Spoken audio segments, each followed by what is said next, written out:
Salut tout le monde, j'espère que vous allez bien. Aujourd'hui, on reparle agriculture et on va essayer de prendre un petit peu de hauteur par rapport à la situation. Ces derniers jours, on entend beaucoup parler du monde agricole eu égard à la situation sur la DNC, mais on va aujourd'hui sur Crépuscule TV essayer de voir cette situation d'un aspect plus global. Il y a énormément d'informations qui sont sorties ces derniers jours, donc on va essayer de les condenser, de réfléchir autour de l'avenir possible de l'agriculture française. Alors je t'invite à rester jusqu'au bout, puisque c'est important d'anticiper, de savoir où on va pour mieux préparer notre avenir. Avant tout, bien entendu, je vous invite à liker la vidéo, à la partager, à la commenter si certaines des choses que je dis sont inexactes ou vous paraissent inexactes. Je ne suis pas un spécialiste du domaine, même si j'ai toujours grandi au milieu des agriculteurs. Et bien entendu à vous abonner si jamais vous vous intéressez à l'effondrement de notre société dans sa globalité ou sur certains sujets plus spécifiques. Bref, on est parti. Alors, pour commencer, j'aimerais faire un point sur la situation globale, pas seulement de la DNC, mais des épidémies que l'on peut voir dans le monde agricole. Parce qu'on l'a vu ces dernières années, on entend souvent parler de grippe aviaire, grippe porcine, maintenant de la DNC. Bref, il y a toujours une crise pour s'ajouter aux autres crises. Il n'y en a jamais une seule, il y en a toujours plusieurs ensemble. Et cette accumulation de maladies animales fait courir un gros risque à toutes les filières agricoles. Et je n'irai même pas sur ce terrain-là maintenant, mais on a aussi des maladies des plantes. Énormément de maladies des plantes, de problèmes de biodiversité, de problèmes climatiques. Bref, c'est un problème global qu'il faut réfléchir dans sa globalité. Et c'est d'ailleurs pour ça que dans cette vidéo, je ne vais pas rentrer dans les détails, sinon la vidéo va faire 3-4 heures, ce sera indigeste. Donc ce qu'on pourra faire, c'est qu'on pourra essayer de traiter des différents problèmes au fur et à mesure des différentes crises et essayer de réfléchir ensemble aux solutions. En tout cas, toutes ces crises vont petit à petit, le font déjà, mais vont de plus en plus mettre une énorme pression sur les éleveurs et les cultivateurs. Le gros problème, c'est que, à force de s'accumuler, il va y avoir, et il y a déjà de la fatigue, du découragement, et malheureusement bien souvent des abandons, une non-transmission des fermes et du savoir-faire au profit de l'agrobusiness. Mais ça, on va le voir un petit peu après. Ce que je voulais dire déjà dans un premier temps par rapport à ça, c'est que nous ne sommes pas sur un problème spécifique. Ce n'est pas le problème d'un virus, ce n'est pas le problème d'une maladie, qu'elle soit des plantes ou des animaux. C'est tout un système qui craque. Et vous le savez ici sur Crépuscule TV, le sous-titre c'est Chronique d'un monde qui se fissure. Et il se fissure de partout, notamment dans le monde agricole. Aujourd'hui, le sentiment sur le terrain de l'agriculture, c'est qu'on subit, on ne maîtrise plus. Et c'est là qu'est tout le problème. Au niveau des maladies, très brièvement, on peut citer la DNC puisqu'on en entend beaucoup parler. C'est une maladie récente en France, même si elle était déjà apparue en France dans les années 90, mais en France d'outre-mer, à La Réunion. Je vous invite à voir dans mes shorts, j'ai partagé une vidéo des années, je crois que c'était début des années 90, où il parlait de la DNC et des solutions.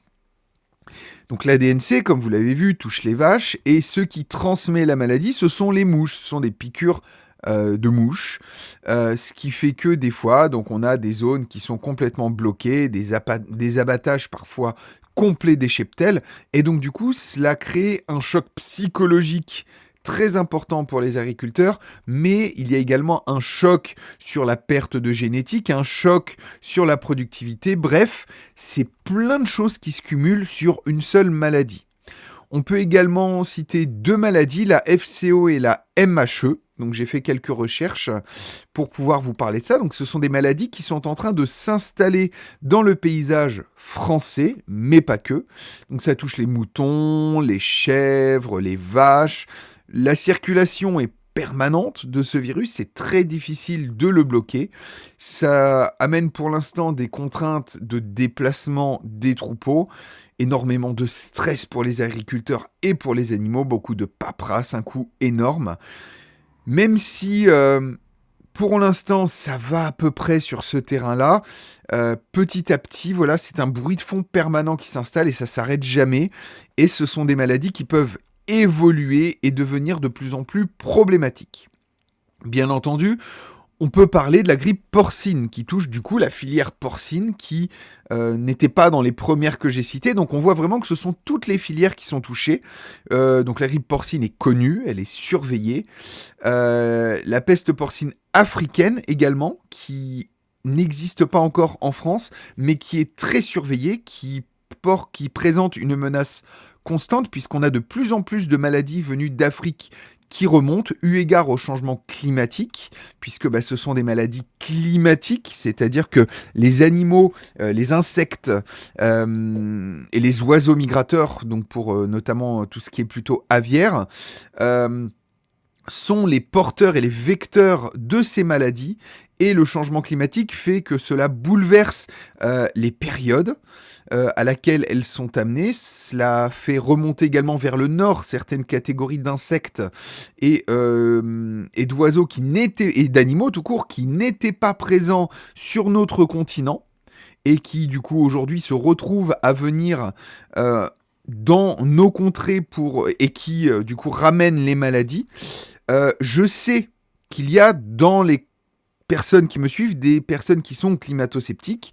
Je vous invite du coup à rester, à ne pas faire de nos quelques petites divisions, même si vous n'êtes pas d'accord, un prétexte pour partir et dire « c'est bon, il raconte n'importe quoi ».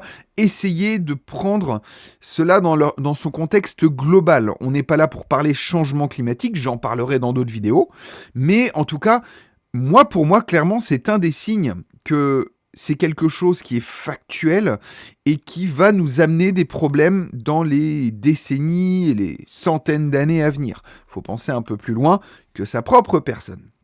Bref, en tout cas, pour cette grippe porcine africaine, il y a la peur permanente qu'un cas soit importé en France, puisque la mondialisation fait également partie des problèmes qui amènent ces maladies, puisqu'on importe d'un petit peu partout des animaux, de la nourriture, etc. Et donc on importe également les problèmes des différents pays. Ça a été le cas par exemple pour le frelon asiatique, voilà, qui est arrivé probablement dans des containers dans lesquels elles ont été enfermées lors d'importation de produits venant d'Asie.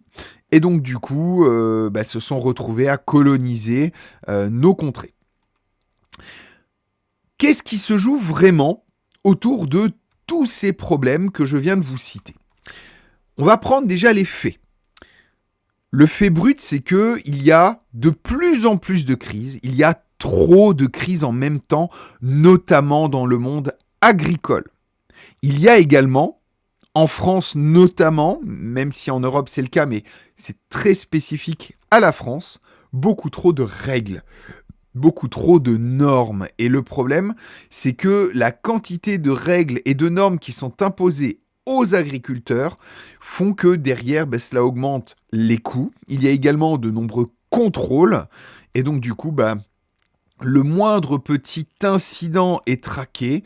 Et même si cela échappe aux normes, quand cela échappe aux normes, eh bien, cela pose de gros problèmes, de grosses contraintes et de gros coûts aux agriculteurs. Par contre, ça n'empêche pas d'importer d'autres pays de la nourriture qui, elle, a moins de contraintes et des problèmes beaucoup plus importants.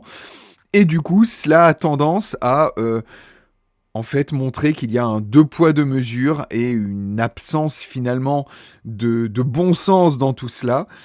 Sauf que du coup, qui souffrent, ce sont nos agriculteurs et ceux qui cultivent et qui produisent et qui élèvent à l'étranger n'ont pas ces contraintes.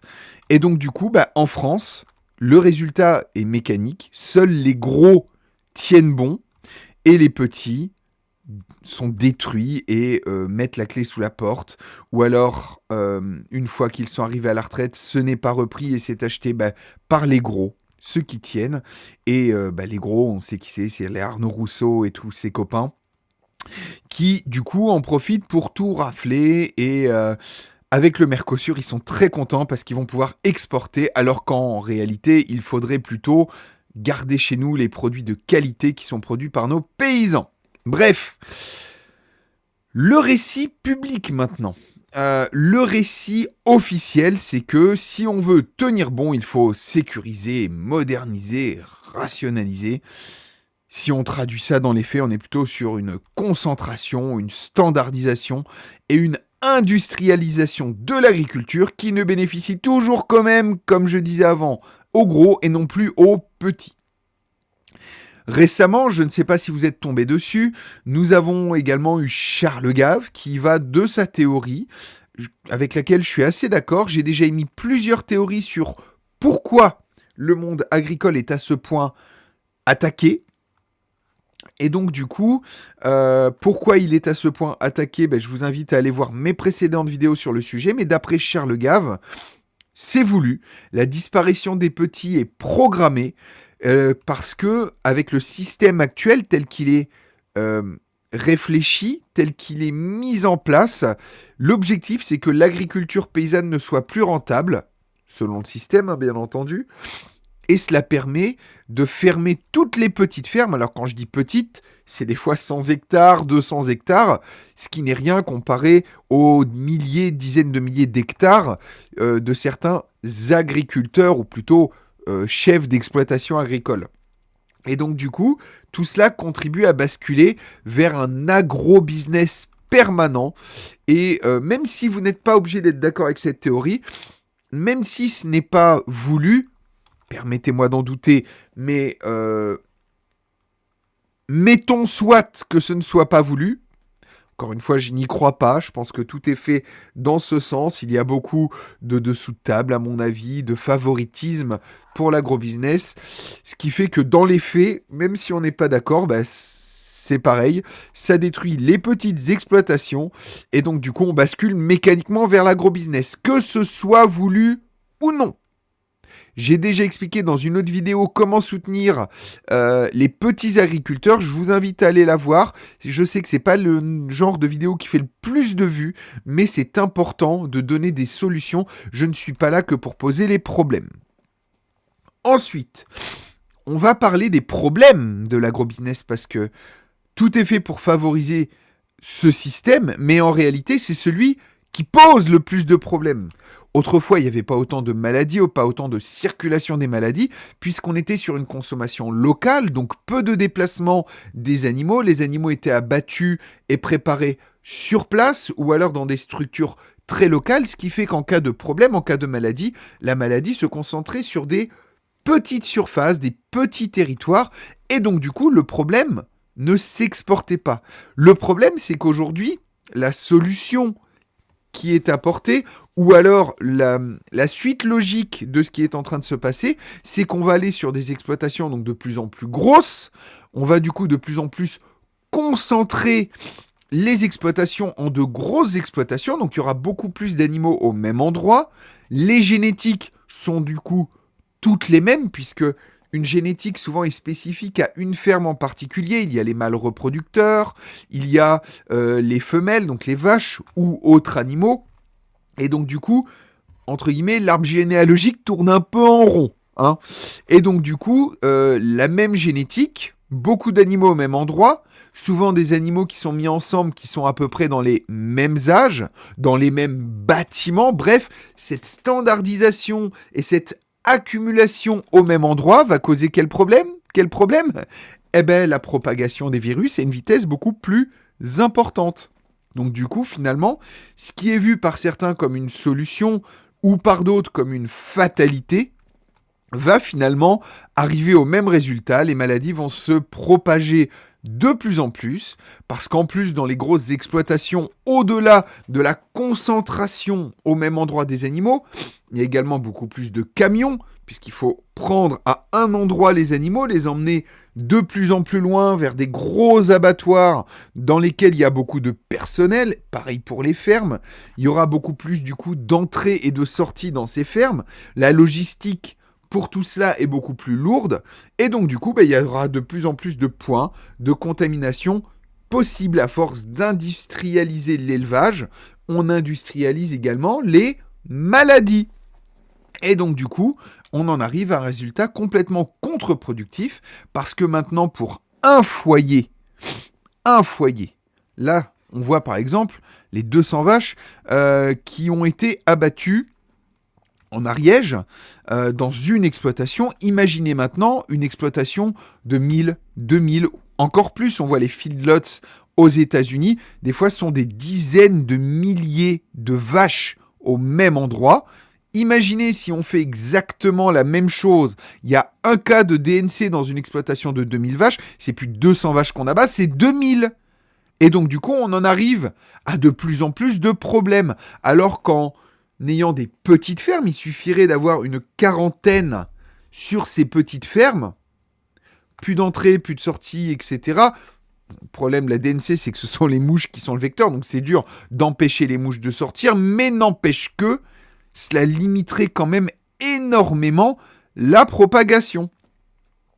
Et du coup, l'abattage en cas de problème dans une très grosse ferme, donc on aurait un abattage massif, les pertes seraient énormes, et on en arriverait finalement à répéter des crises qui seraient de plus en plus importantes. Et en plus, on en revient à ce que je disais tout à l'heure par rapport au changement climatique. Les mouches, moi, j'arrive encore à en avoir, on est mi-décembre. Oui, j'ai une petite ferme aussi. J'ai forcément quelques mouches. Eh bien, il y en a mi-décembre. Il fait 15 degrés dehors. On est au mois de décembre. 15 degrés dehors. On a encore des mouches. Qui puent beaucoup, mais du coup, avec le changement climatique, on aura également ce problème. Donc, dans les énormes exploitations, ça décuple le problème. Et avec ce qui est en train de se passer, donc du coup, la concentration dans des grosses fermes, le résultat sera qu'on aura donc de moins en moins de fermes, de plus en plus grosses et moins nombreuses. Donc, on va augmenter les fragilités en cas de crise, et donc le risque va reposer sur quelques acteurs, et donc le vrai risque en réalité, c'est le problème de la perte de notre souveraineté alimentaire. On va également avoir, je ne vais pas dire que c'est un épiphénomène, loin de là, mais ça fait partie des problèmes également que l'on risque d'avoir. On risque d'avoir donc la fin des petites fermes familiales qui souvent s'accompagnent d'un savoir-faire unique, qui n'a rien à voir avec l'agro-business géré par des machines. Il y aura des vrais savoir-faire qui vont disparaître. Nos campagnes vont mourir. Mais cela risque également d'entraîner, ce qu'on a vu, c'est de la colère, du désespoir, et du coup, une division de la population, des petits agriculteurs qui, de plus en plus pris à la gorge, vont mener de plus en plus d'actions. Et malheureusement, la réaction est trop souvent la même. Les gens sont en colère contre les agriculteurs devant eux qui sont en train de les bloquer dans leur voiture, et non pas contre les politiciens. Donc, un des effets de tout cela va également être une colère entre les concitoyens, et qui arrange bien d'ailleurs ceux d'en haut, comme ça on ne parle pas d'eux. Quelle serait la solution ? Alors déjà, la solution pour sauver les agriculteurs français, j'en ai déjà parlé dans une précédente vidéo, mais on va également parler de ce qu'on devrait faire tout court, plus au niveau administratif. On devrait déjà, dans un premier temps, arrêter les règles absurdes, ce qui est en train de se passer avec la DNC. J'en ai déjà parlé, mais je le rappelle, c'est une folie. La viande est comestible, regardez dans mes shorts. Vraiment. La solution sanitaire en 1991 n'a pas occasionné d'abattage massif et n'a pas entraîné de grosses pertes économiques. D'accord ? Vous regardez, ça dure même pas 3 minutes, mais c'est hyper intéressant. Le but serait aujourd'hui d'aider non seulement administrativement, mais humainement les agriculteurs. Vous avez le pouvoir de les aider financièrement en achetant leur production directement. Vous avez le pouvoir également de les aider humainement en faisant ce que je fais là et en faisant ce que d'autres font, partager les informations, les soutenir moralement, leur dire que nous sommes là pour eux. Et d'ailleurs, je vous l'ai dit, n'hésitez pas à partager cette vidéo. Ça encourage les agriculteurs à voir que certains réfléchissent avec eux aux solutions, réfléchissent même avec nous, même si je ne suis pas du monde agricole animal, je suis du monde agricole végétal, puisque je produis du cidre et du jus de pomme, et on a nos propres problèmes. Va falloir que je m'occupe du Guy, parce qu'il n'arrête pas de revenir, parce que mon voisin ne s'en occupe pas du sien. Entre autres problèmes, plus les maladies des plantes, etc. Bref, tout ça pour dire que vous pouvez également commenter cette vidéo. Je sais qu'il y a des agriculteurs qui me regardent, puisque certains d'entre eux se sont manifestés. Merci à eux. Bon courage à vous les amis. Donc n'hésitez pas dans les commentaires à les soutenir, à leur dire à quel point vous les aimez, vous les soutenez. Ce support humain, cette aide humaine, psychologique, les aidera. Et bien entendu, dans ce qu'il faudrait faire, alors, je suis peut-être utopiste dans mon approche, mais il faudrait tout simplement les écouter. Il faudrait que les gouvernements commencent à s'inspirer, à les écouter, à s'inspirer de ce qu'ils disent, puisque il y a l'expérience, il y a le bon sens paysan qui n'est plus écouté. Et pourtant, Dieu sait que le gouvernement, à court terme, aurait vraiment beaucoup à apprendre. Annie Genevard n'est pas agricultrice, c'est une bureaucrate. C'est quelqu'un qui n'a jamais été sur le terrain à part pour se pavaner. Madame Genevard, je sais que vous ne tomberez pas sur cette vidéo, mais peut-être, on ne sait jamais que quelqu'un pourra vous la partager. Posez-vous autour d'une table avec des agriculteurs, écoutez-les sincèrement. Je rêve, c'est de l'utopie complète. Écoutez les gens, non mais, on va pas commencer à écouter les gens. Après, il faudra faire quoi ? Les croire, les comprendre. Vous êtes fous. À moyen terme maintenant, parce que là on parlait du court terme, maintenant on va parler du moyen terme. À moyen terme, il faudrait arrêter de concentrer toutes les fermes au même endroit. Il faut plus de fermes à taille humaine, moins de concentration, moins d'agro-business. Les grands champs de céréales surtraités, parce qu'en monoculture, il y a de plus en plus de problèmes également de ravageurs. Moins de concentration, des plus petites fermes, des plus petits champs, remettre des haies. Les animaux des haies protègent vos cultures. Certes, vous perdez quelques mètres carrés sur des centaines d'hectares. Vous perdez quelques centaines de mètres carrés. Mais vous y gagnez sur le moyen terme. Il faut également plus d'abattoirs de proximité. Ça, j'en ai parlé juste avant, des camions qui partent vers les gros abattoirs. Il faut plus d'abattoirs de proximité, voire même permettre aux agriculteurs qui souhaitent vendre en direct leur production d'abattre directement chez eux. C'est mieux pour les animaux, c'est mieux pour les agriculteurs. Que ce soit entouré de normes sanitaires, je peux comprendre. C'est normal. Il faut également aider les agriculteurs, pourquoi pas, à créer ces micros-abattoirs chez eux. Il existait autrefois des abattoirs mobiles. Pourquoi pas revenir à des petits abattoirs mobiles ? Ça pourrait créer de l'emploi. Ça pourrait également permettre aux agriculteurs d'abattre leurs animaux directement chez eux, de les transformer directement chez eux. Et donc, cela permettrait, sur le long terme, d'éviter la propagation des maladies, puisque les vaches ne seraient pas obligées d'aller à des centaines de kilomètres et des mouches qui sont trimballées avec les vaches, de propager la maladie dans les différentes exploitations entre la ferme d'où ils partent et les abattoirs où ils sont abattus. Vous voyez, c'est du bon sens. Il suffit d'écouter les agriculteurs. Je ne suis même pas agriculteur bovin, ovin, caprin ou de volaille. J'en ai pour ma consommation personnelle, mais je n'en ai pas à l'échelle d'une exploitation qui vend ou qui fait abattre ailleurs. Mais même moi, je sais ça. Même moi, j'ai réfléchi à cela. Les agriculteurs, ce que je dis là, le savent tous. Ils m'en ont parlé. Oui, vous pouvez dire ce que vous voulez. Je suis peut-être quelqu'un qui est sur YouTube, mais je suis avant tout quelqu'un qui a un camping à la ferme et quelqu'un qui connaît les agriculteurs et qui a grandi avec eux depuis sa plus tendre enfance. Tout ce que je vous dis là, c'est des choses que j'ai entendues. Et bien entendu, pour terminer dans les solutions à moyen terme, c'est de favoriser de plus en plus les circuits courts, aider les agriculteurs à vendre leur production à proximité de chez eux, si ce n'est pas directement dans leur ferme, mais bien entendu, c'est également aux consommateurs de choisir la proximité. Renseignez-vous, je vous assure, allez voir ma vidéo précédente, les solutions pour une agriculture durable, pour aider les agriculteurs, tout est dedans. Je vous ai expliqué comment trouver les différentes sources de production, comment acheter votre viande, vos légumes, vos produits transformés à proximité. Et enfin, à long terme, puisque là on a parlé du court terme, du moyen terme, maintenant parlons du long terme. À long terme, il faudrait diversifier les modèles de production. Aujourd'hui, on est de plus en plus sur de la monoculture, sur des grosses exploitations. Il faut diversifier les moyens de production. Est-ce qu'il faut pour autant qu'il n'y ait plus de grosses exploitations ? Oui, pourquoi pas, on peut en garder. Mais idéalement, c'est un maillage, de créer un maillage complet du territoire de petits producteurs, diversifier les modèles de production, diversifier la génétique. Bien entendu, il faut aller sur des élevages qui sont plus mixtes et non pas une seule production sur une exploitation. Donc ça nécessite bien entendu de revoir le modèle vers un modèle plutôt en polyculture plutôt qu'en monoculture.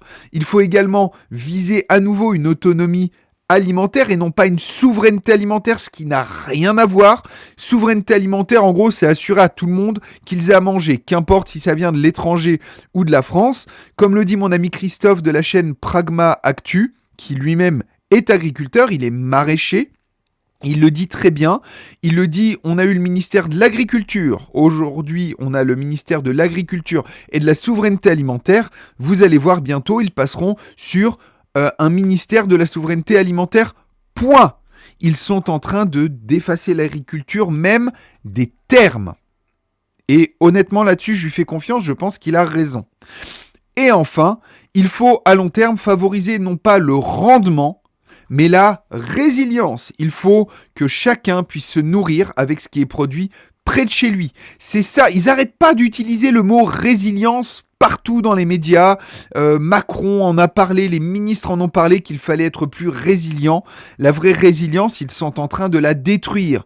Ils en parlent de plus en plus. Ils sont en train de faire monter le mot résilience, mais en le vidant de sa substance. Bref. Aujourd'hui, on est en train de détruire l'agriculture artisanale. Et ce n'est pas protéger la France, c'est la rendre plus fragile, plus dépendante et plus vulnérable. Vous ne protégez pas ni les agriculteurs ni les consommateurs en augmentant les normes, les règles, la paperasse. Vous êtes en train de la détruire au profit d'une alimentation de mauvaise qualité, d'importation de mauvaise qualité. Donc vous, en tant que consommateur, vous avez un réel pouvoir pour soutenir les agriculteurs, mais également l'État, les administrations, les mairies, les préfectures, tous, autant que vous êtes élus, vous avez le pouvoir de rendre l'agriculture aujourd'hui moins fragile, plus indépendante et moins vulnérable. C'est à vous qu'il incombe de nous protéger et c'est également à nous consommateurs qu'il incombe de saisir les pouvoirs publics. C'est bientôt les élections municipales. J'aimerais que l'on parle lors de ces élections municipales aux maires et aux futurs conseillers municipaux d'idées telles que je suis en train de les émettre. Et moi, c'est ce que je vais faire. Et je me filmerai en train d'interpeller un député, puisque je sais que le député vient tous les ans pour les vœux du maire. Donc du coup, au prochain vœu du maire, juste avant les élections, j'irai interpeller monsieur Philippe Gosselin, le député de ma circonscription, pour essayer de le raisonner, d'essayer d'amener cela dans un débat national. Chacun d'entre vous avez ce pouvoir. Merci de partager cette vidéo. Je pense que c'est une vidéo importante. J'ai essayé de brosser le portrait global. C'est long, une demi-heure. Alors si vous êtes toujours là, si vous avez écouté la vidéo jusqu'au bout, dites-le moi en commentaire, parce que je serais curieux de savoir si vraiment il y a beaucoup de gens qui vont au bout des vidéos d'une demi-heure, parce que une demi-heure c'est long, mais c'est hyper important de comprendre la situation globale. Merci à vous d'avoir été jusqu'au bout, en tout cas si c'est le cas. Bravo à vous, vous êtes faites partie des rares personnes aujourd'hui qui sont capables d'avoir plus de 3 minutes d'attention. Portez-vous bien, je compte sur vous pour faire monter cette vidéo et à très bientôt pour d'autres sujets sur Crépuscule TV. Portez-vous bien.